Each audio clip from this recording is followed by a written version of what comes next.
boleh dilaksanakan dan tidak disahkan, paham kan? Nah, itu makna halal dan haram secara umum. Hari ini kita mau fokus kepada makanan halal dan haram. Kalian tahu nggak makanan halal itu apa contohnya?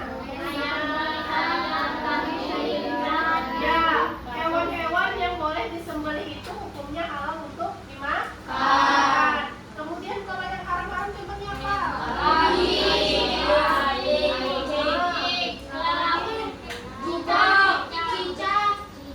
Selain itu apa lagi? Boleh.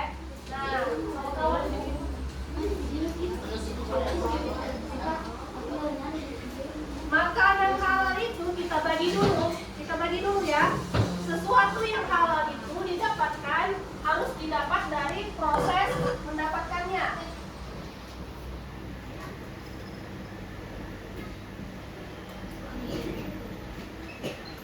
Jadi, gak bisa misalnya kamu bilang, ibu kambing itu mutlak halal.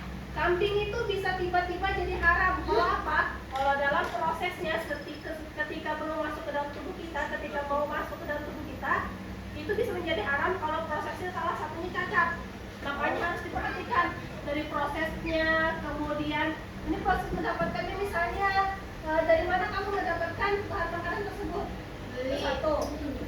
Kemudian proses pengolahan. Nah, kategorinya yang pertama adalah proses mendapatkannya. Kita mendapatkannya menggunakan apa? Menggunakan cara apa? Misalnya kayak tadi bilang, Bu, saya beli kambing. Kambingnya lunas nggak? Lunas. Pakai uang apa? Uang halal ya. Namanya korupsi nggak? Kalau begitu berarti dia melewati satu proses yang sudah pasti jelas. Betul ya? Kemudian proses pengolahan, kambingnya disembelih nggak? Disembelihnya menyebut dengan nama Allah tidak? Kalau dia menyebut nama Allah berarti betul lagi. Berarti dua proses ini sudah betul. Berarti ketika masuk ke dalam mulut,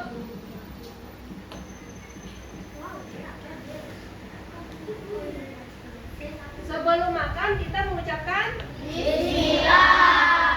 Berarti dalam ketiga kategori ini kambing tadi halal. Tapi kalau misalkan dari ketiga proses ini salah satunya kambingnya